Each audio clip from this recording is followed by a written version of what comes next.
આપણે ત્યાં એવી એક પરંપરા છે કે કોઈ પિતા રામની ભક્તિ કરતા હોય તો તેના બાળકો પણ રામની જ ભક્તિ કરે એવું જરૂરી નથી.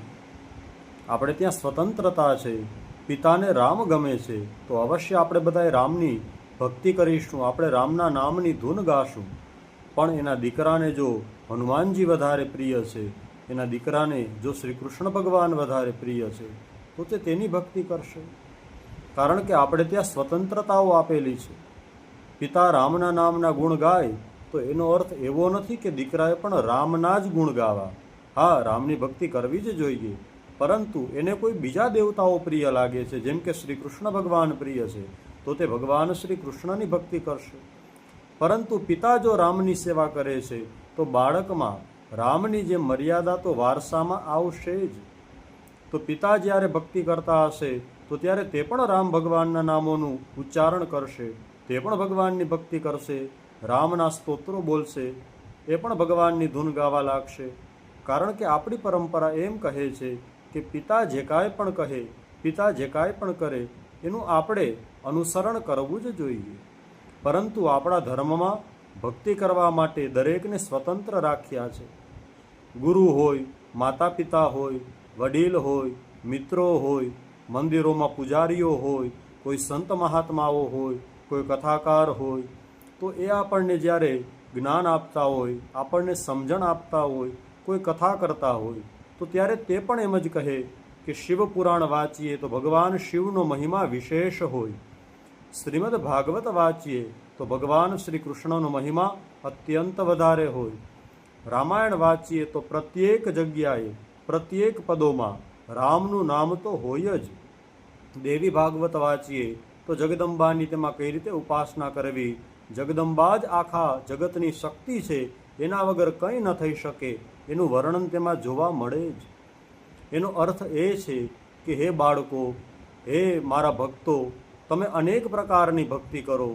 તમે મને શિવના રૂપે પણ ઓળખી શકો છો, તમે મને રામના રૂપે પણ ઓળખી શકો છો, તમે મને શ્રીનાથજી બાવાના સ્વરૂપે પણ ઓળખી શકો છો. આપણે જોઈએ પુષ્ટિ માર્ગમાં જે ભક્તો હોય છે, જે વૈષ્ણવો હોય છે, તેને ત્યાં ઠાકોરજી પધરાવેલા હોય તો કોઈને ત્યાં બાલ સ્વરૂપ હોય, કોઈને ત્યાં અન્ય સ્વરૂપ બિરાજે, કોઈને ત્યાં ચિત્રજી બિરાજતા હોય, કોઈને ત્યાં શ્રીનાથજી બાવાનું સ્વરૂપ બિરાજતું હોય. તો અલગ અલગ સ્વરૂપ હોય છે. કેમ? તો કે તેમાં પણ સ્વતંત્રતા. ઠાકોરજીની સેવા તો કરવાની જ છે. હું દ્વારકા જાઉં તો ત્યાં પણ મારા એ જ ઠાકર છે, હું હવેલીમાં જાઉં તો ત્યાં પણ મારા એ જ ઠાકર બિરાજે છે, પરંતુ સ્વરૂપ અલગ અલગ છે. જેમ કે કોઈ એક વ્યક્તિ હોય એ પોતાની પત્ની માટે અલગ હોય, એના પિતા માટે તે અલગ હોય, એના પુત્ર માટે તે અલગ હોય છે. એટલે વ્યક્તિ તો એક જ છે, પણ વ્યવહાર અલગ હોય.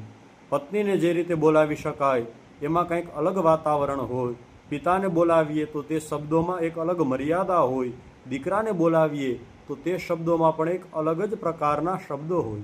એનું કારણ શું છે? તો કે વ્યક્તિ એક જ છે, પણ સ્થાન પ્રમાણે અને સંબંધ પ્રમાણે અલગ અલગ વર્તન કરવું પડે છે. એવી જ રીતે પરમાત્માએ અલગ અલગ અવતારો લીધા છે. એ શા માટે? તો કે ભક્તોને જે પ્રિય લાગે, ભક્તજનોને જે અનુકૂળ લાગે. કારણ કે મને રામ ગમે છે તો રામ મારા, મને શિવ ગમે છે તો હું તો ભગવાન શિવની ભક્તિ કરીશ. પણ આપણે ત્યાં એવું નથી કીધું કોઈએ કે રામ જ છે બાકી કોઈ નહીં, મને શિવ ગમે છે તો શિવ જ, બાકી કોઈ નહીં. આને મૂર્ખતા કહેવાય. કેટલાક લોકો એમ સમજે કે મીરાબાઈએ કીધું હતું કે મેરે તો ગિરધર ગોપાલ દૂજો ન કોઈ, તો એ તો ખાલી ભગવાન શ્રી કૃષ્ણની જ ભક્તિ કરતા, બાકી કોઈની નહીં. વાત સાચી છે, પણ આપણે એને સમજી ન શક્યા. એમાં કહેવાનો અર્થ એ છે કે હું તો મારા ગિરધરને જ ભજું છું, પણ જો મીરાબાઈને કોઈ શિવ મંદિરમાં લઈ જાય તો તે શિવ મંદિરમાં પણ આવવા તૈયાર હતા. કેમ? તો કે એને શિવલિંગમાં પણ એનો શ્રીનાથજી દેખાય છે, એનો દ્વારકાનાથ દેખાય છે, અને નવ નોરતા હોય અને જગદંબાના ગુણ ગવાતા હોય, તે ત્યાં જાય તો તેને એમાં પણ ગિરધરના જ ગુણો સંભળાય છે. આ જ સાચી ભક્તિ છે ભાઈ, પ્રેમરૂપી ભક્તિ છે. જેમ એક પ્રેમિકાને, જેમ એક પ્રેમીને સર્વત્ર જગ્યાએ પોતાનો પ્રેમ જ યાદ આવે, સર્વત્ર જગ્યાએ રાજાને પોતાની પ્રજાનું કલ્યાણ જ યાદ આવે, સર્વત્ર જગ્યાએ ગાય પોતાના વાછરડાને જ ગોતે, એવી રીતે ભક્તને દરેક જગ્યાએ પોતાનો ઈષ્ટ જ યાદ આવે. એ રીતે આપણે ભક્તિ કરવી કે હું જ્યાં પણ જાઉં, ગમે તે સ્વરૂપ બિરાજતું હોય, પણ એમાં હું મારા નાથને જોઉં. એટલે આપણે ત્યાં સ્વતંત્રતા છે, અને એ સ્વતંત્રતા છીનવી લેવાનો અધિકાર કોઈને નથી.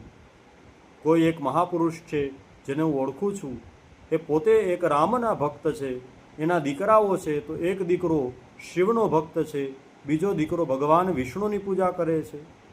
એ એની મહાનતા છે. કેમ? તો કે ધર્મમાં સ્વતંત્રતા હોવી જોઈએ.